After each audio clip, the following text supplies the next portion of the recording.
أعوذ بالله من الشيطان الرجيم بسم الله الرحمن الرحيم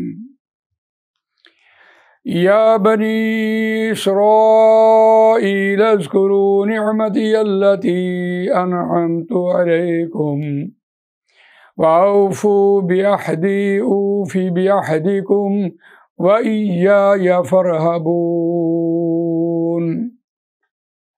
آمنت بالله صدق الله العظيم رب اشرح لي صدري ويسر لي أمري واحلل عقدة من لساني يفقهوا قولي اللهم أرنا الحق حقا وارزقنا اتباعه وأرنا الباطل باطلا وارزقنا اجتنابه آمین یا رب العالمین۔ دوستو اور بزرگوں، آج اللہ کی مہربانی، اللہ کی توفیق سے ہم 5ویں رکوع کا آغاز کر رہے ہیں۔ سورہ بقرہ 5واں رکوع یہاں سے شروع ہوا اور آیت نمبر ہے 40۔ یہاں سے مضمون شروع ہو رہا ہے بنی اسرائیل کا۔ روان ترجمہ سنیے۔ یا بنی اسرائیل، اے بنی اسرائیل، لذکروا، یاد کرو، نعمتی اللتی، میری نعمت کو، اللتی وہ نعمت، انعمت علیکم جو میں نے تم کو دی، میں نے انعام کی تم پر، واوفو اور پورا کرو، بعہدی ساتھ میرے ساتھ کیا ہوا وعدہ، اوفی بعہدکم میں پورا کروں گا تمہارے ساتھ کیا ہوا وعدہ، وإیایا فارہبون اور خالص مجھی سے ڈرو۔ روان ترجمہ آپ نے سنا۔ اے بنی اسرائیل، اب یہ کلام تو ہے اللہ کا اور نبی اکرم صلی اللہ علیہ وسلم اسے بیان کر رہے ہیں اور ان کے سامنے یہودی موجود بیٹھے ہیں، اس لیے مخاطب کر کے یا بنی اسرائیل کہا گیا۔ یاد رکھیے، یہ یا حرف ندا ہے اور بنی جو تھا یہ بنونا تھا اور اس کا نون رابی گرا اور اسرائیل ساتھ لگا مضاف الیہ بن کر، تو یہ تب یہ بات یا بنی بنا نون رابی گرنے سے۔ لیکن آج اگر ہم یہودی کو مخاطب کریں تو ہم کہیں گے بنو اسرائیل، اسرائیل کے بیٹے۔ اسرائیل جو ہے وہ حضرت یعقوب علیہ السلام کا لقب ہے، اور ایل کا مطلب فرشتہ ہوتا ہے اور اسرا کا مطلب بندہ ہوتا ہے، ایسا بندہ جس پر بار بار فرشتہ آئے۔ تو یہ حضرت یعقوب علیہ السلام کا لقب تھا، جن کو قرآن مجید نے یہاں لقب کے طور پر پکارا ہے ان کو کہ اے بنی اسرائیل کے بیٹوں۔ تو اس اعتبار سے اگر آج ہم کہیں تو بنو اسرائیل کہیں گے، اسرائیل کے بیٹے، کیونکہ وہ ہمارے سامنے نہیں ہیں، ہمارے ساتھ تو مخاطب نہیں ہیں۔ ہاں، اگر ہمارے سامنے مخاطب ہوں تو ہم انہیں یا بنی اسرائیل کہیں گے۔ تو اس لیے اس بات کی اصلاح کر لینی چاہیے کہ عام طور پر ہم بنی اسرائیل کہہ رہے ہوتے ہیں۔ اگر بنی اسرائیل ہم کہتے ہیں یا نہ بھی کہیں تو پھر بھی اس میں یا انڈرسٹوڈ ہوتا ہے۔ بہرحال تو بنی اسرائیل کو مخاطب کر کے یہ بات کہی کہ ان کے اندر جو جو خرابیاں تھیں ان کی اس رکوع میں نشاندہی کی، اور اہل ایمان کو یہ بات یہاں ہی کہی گئی کہ دیکھیں ان میں یہ خرابیاں موجود تھیں اور کہیں تم میں یہ خرابیاں موجود نہ ہوں۔ تو عام طور پر ہم کہہ رہے ہوتے ہیں، پنجابی میں کہتے ہیں کہنا تین تے سنانا نو۔ تو اس وقت جو نبی اکرم صلی اللہ علیہ وسلم کی موجودگی کی بات ہو رہی تھی، یعنی پہلی مسلمان امت کی خرابیاں بتائی جا رہی تھیں، گن گن کر بتائی جا رہی تھیں، اور اہل ایمان کو اس میں اشارہ دیا جا رہا تھا کہ ان میں یہ خرابیاں تھیں اور کہیں تم میں یہ نہ ہوں۔ تو اب جو آیت ہم نے پڑھی ہے اس میں خاص طور پر اللہ تعالیٰ نے ان کو جو نعمتیں دی ہیں اس کا ذکر کیا ہے۔ یقیناً قرآن مجید کی اس روح سے بنی اسرائیل کو جو نعمتیں دی گئی تھیں وہ آپ دیکھیے کہ یا بنی اسرائیل اذکروا نعمتی التی انعمت علیکم انی فضلتکم علی العالمین، بے شک میں نے فضیلت دی تم کو تمام جہان والوں پر۔ تو فضیلت کے اعتبار سے دیکھیں یا نعمتوں کے اعتبار سے دیکھیں تو ان کی نسل حضرت موسیٰ علیہ السلام کی آگے نسل میں حضرت طالوت علیہ السلام، حضرت داؤد علیہ السلام جن کے ہاتھ میں لوہا نرم ہو جاتا تھا، اور اس کے بعد حضرت سلیمان علیہ السلام جن کی بادشاہت جنات پر بھی تھی، ہواؤں پر بھی تھی، اور اس اعتبار سے بہت بڑی سلطنت کے وہ مالک تھے۔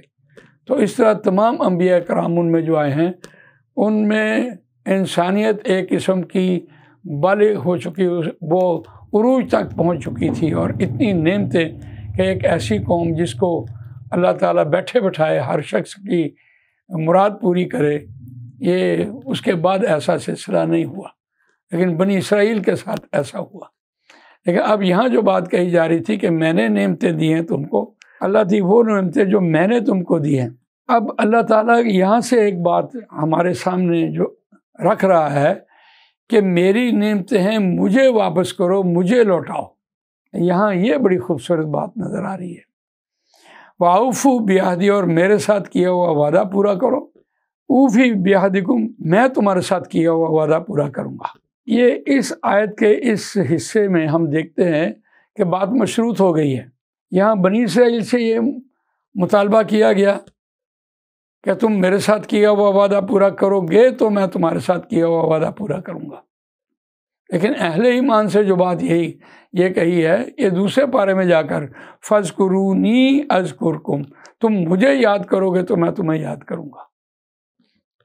فَاذْكُرُونِي أَذْكُرْكُمْ وَاشْكُرُوا لِي وَلَا تَكْفُرُونَ، اور میرا شکر بجا لاؤ اور میرے ان نعمتوں کی ناشکری نہ کرو۔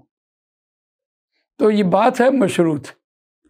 اللہ تعالیٰ نے قرآن مجید میں آپ جہاں بھی دیکھیں گے بات مشروط کی ہے، اور یہاں جو بات کہی جا رہی تھی یہ اجتماعیت کے ساتھ خطاب تھا، پوری بنی اسرائیل کے ساتھ۔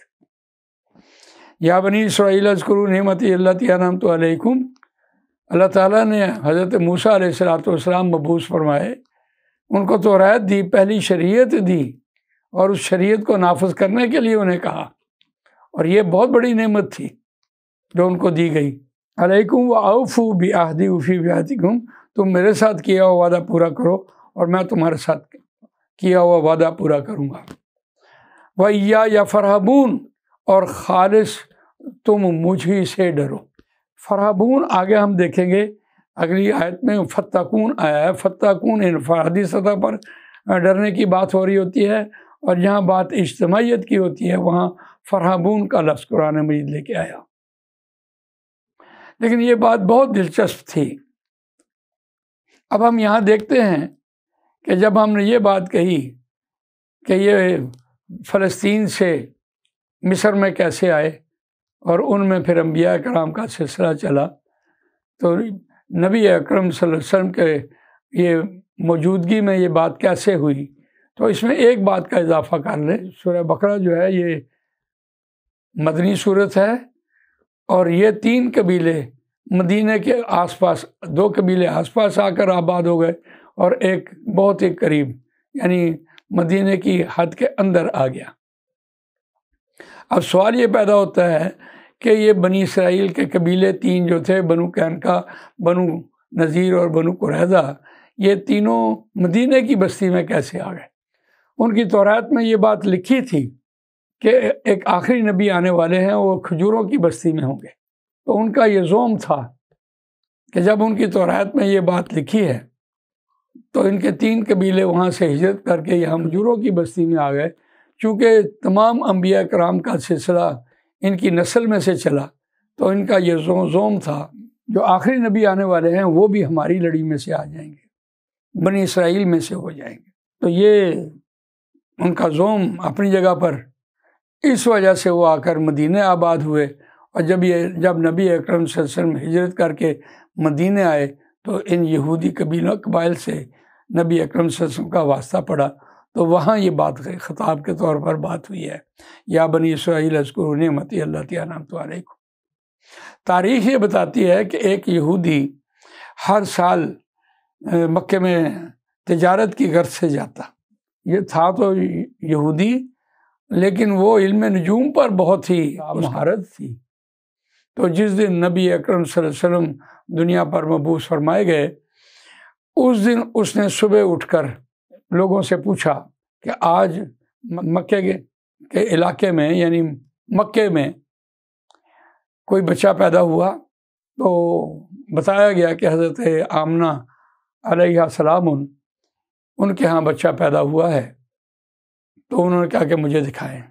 تو وہ یہودی شخص جو تھا وہ گیا اور اس نے جا کر نبی اکرم صلی اللہ علیہ وسلم کی مہر ختم نبوت دیکھی اور اس کو پھر چوما اور غش کھا کے گر گیا کہ آج جو نبوت کا سلسلہ بنی اسرائیل میں چلتا آ رہا تھا وہ آج بنی اسماعیل میں منتقل ہو گیا۔ اور پھر یہی نہیں بلکہ جس دن نبی اکرم صلی اللہ علیہ وسلم مبعوث فرمائے گئے اس دن پوری دنیا میں کوئی بیٹا پیدا نہیں ہوا سوائے حضرت رسول اللہ صلی اللہ علیہ وسلم کے۔ تو میں اس اعتبار سے آپ کے سامنے جو بات عرض کر رہا ہوں کہ نبی اکرم صلی اللہ علیہ وسلم کی پیدائش کا ذکر اور یہود کی جو نبوت کا سلسلہ تھا اس کا منتقل ہو جانا اور پھر یہودیوں کا مدینے میں آ کر آباد ہونا، یہ کوئی اچنبے کی بات نہیں ہے، کوئی انہونی بات نہیں ہے،